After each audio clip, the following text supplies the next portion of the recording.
بسم اللہ الرحمن الرحیم۔ السلام علیکم ورحمۃ اللہ وبرکاتہ۔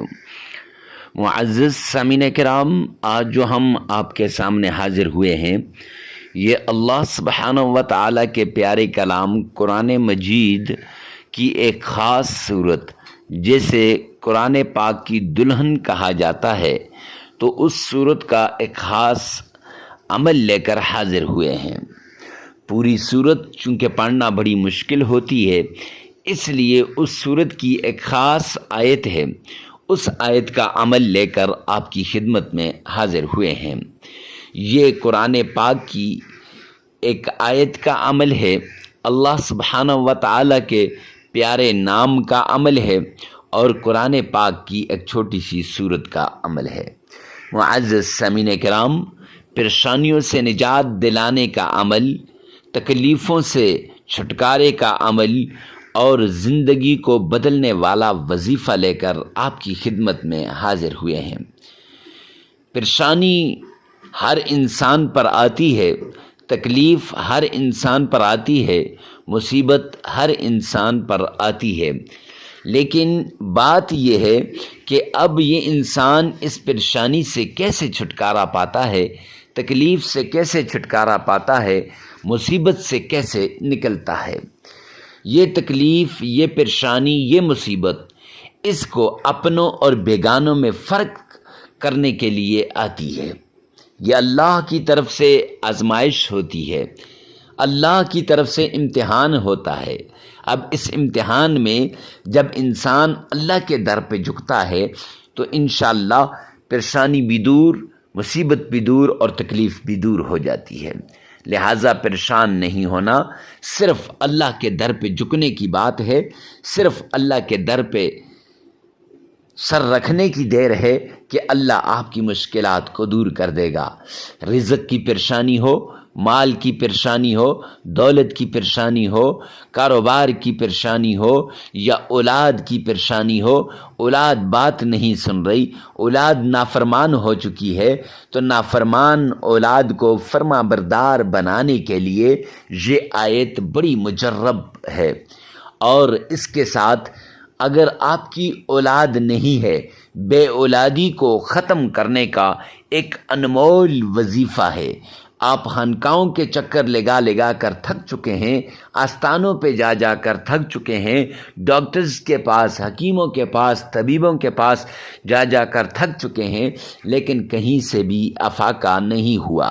تو آپ قرآن پاک کی اس آیت کا سہارا لیجئے، قرآن پاک کی اس صورت کا سہارا لیجئے، اللہ کے اس نام کا سہارا لیجئے، انشاءاللہ آپ کی یہ پریشانی بہت جلد ختم ہو جائے گی۔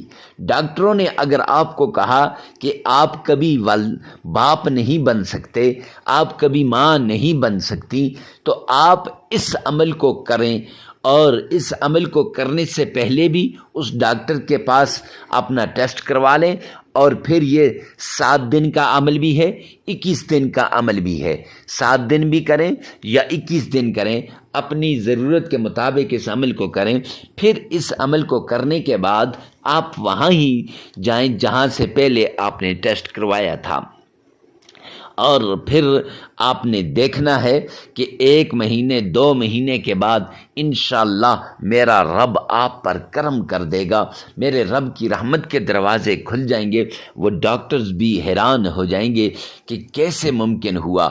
یہ ایسے ممکن ہوا کہ اللہ کے قرآن کی طاقت ہے، اللہ کے نام کی طاقت ہے، قرآن پاک کی اس آیت کی طاقت ہے، قرآن پاک کی اس صورت کا ود ہے۔ آیت آپ نے تھمبنیل پر دیکھ لیے، اللہ کا پیارا نام آپ نے دیکھ لیا ہے، اور قرآن پاک کی صورت آپ نے دیکھ لی ہے۔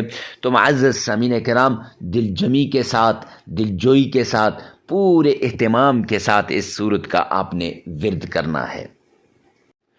سب سے پہلے آپ نے آمنہ کے لال عبداللہ کے در یتیم جناب نبی کریم صلی اللہ علیہ وآلہ وسلم کی شان میں درود پاک پڑھنا ہے۔ آپ اگر بے اولادی کے لیے کر رہے ہیں کہ آپ کی اولاد نہیں ہے، آپ چاہتے ہیں کہ اولاد ہو جائے، یا پھر اولاد ہے لیکن اولاد نافرمان ہے اس کے لیے کر رہے ہیں یا آپ کاروبار کی ترقی کے لیے کر رہے ہیں؟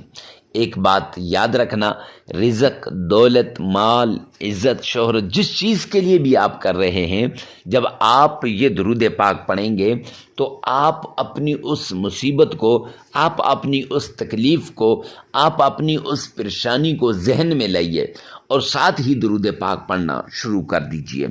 درود پاک کیسے پڑھنا ہے؟ کون سا درود پاک پڑھنا ہے؟ درود پاک آپ نے نماز والا درود پاک پڑھنا ہے اور درود ابراہیمی آپ نے پڑھنا ہے۔ تو آئیے میرے ساتھ مل کر درود ابراہیمی پڑھ لیجئے۔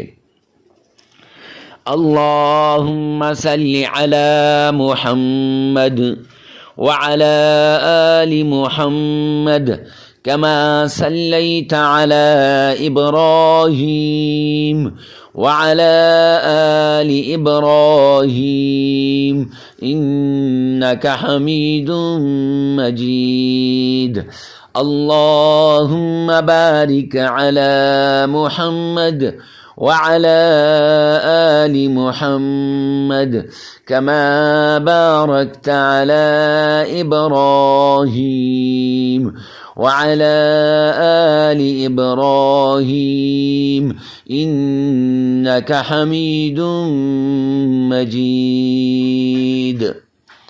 معزز سامعین کرام، یہ درود پاک آپ نے 3 مرتبہ پڑھنا ہے۔ یہ نماز والا درود پاک ہے، یہ درود ابراہیمی ہے۔ اس درود پاک کو 3 مرتبہ جب آپ پڑھ لیں گے اور اس کے 3 مرتبہ پڑھنے کے فضائل، برکات، انوارات، کرشمات آپ جا کر خود کتابوں میں دیکھ لیں۔ اگر یہاں بیان کرنا شروع کر دوں تو ویڈیو بہت لمبی ہو جائے گی۔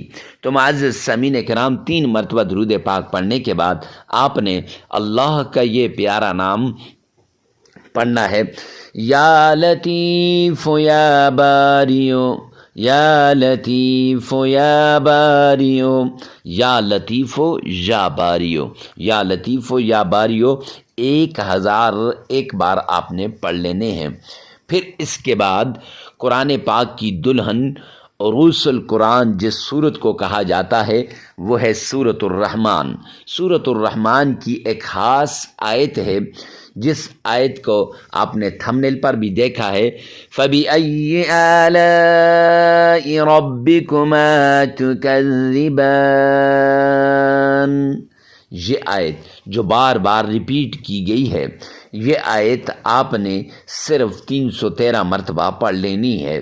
313 مرتبہ یہ آیت آپ نے پڑھ لینی ہے، جو فَبِأَيِّ آلَاءِ رَبِّكُمَا تُكَذِّبَانِ۔ پھر اس کے بعد آپ نے قرآن پاک کی چھوٹی سی سورت ہے جسے ہم سورۃ الکوثر کہتے ہیں، وہ آپ نے تلاوت کرنی ہے۔ اِنَّا أَعْطَيْنَاكَ الْكَوْثَرَ فَصَلِّ لِرَبِّكَ وَانْحَرْ إِنَّ شَانِئَكَ هُوَ الْأَبْتَرُ۔ یہ سورت آپ نے صرف 11 مرتبہ پڑھ لینی ہے، اور پھر اللہ کے پیارے پیغمبر آمنہ کے لال عبداللہ کے در یتیم جناب نبی کریم صلی اللہ علیہ وآلہ وسلم کی شان میں عقیدت کے ساتھ، پیار کے ساتھ، محبت کے ساتھ 3 مرتبہ درود پاک پڑھ لینا ہے۔ کون سا درود پاک؟ وہی درود پاک جو شروع میں پڑھا ہے، درود ابراہیمی۔ ارے مفتی صاحب، یہ درود ابراہیمی ہی کیوں خاص ہے؟ تو یہ اس لیے کہ اس میں اکثر لوگوں کا تلفظ صحیح ہوتا ہے، چونکہ 5 مرتبہ دن میں اس کو پڑھا جاتا ہے نماز کے اندر، تو اس لیے اس میں اس کو خاص کیا گیا ہے۔ ویڈیو کو ثواب کی نیت سے صدقہ جاریہ سمجھ کر آگے شیئر کرنا مت بھولیے گا۔ اللہ میرا اور آپ کا حامی و ناصر ہو۔ والسلام۔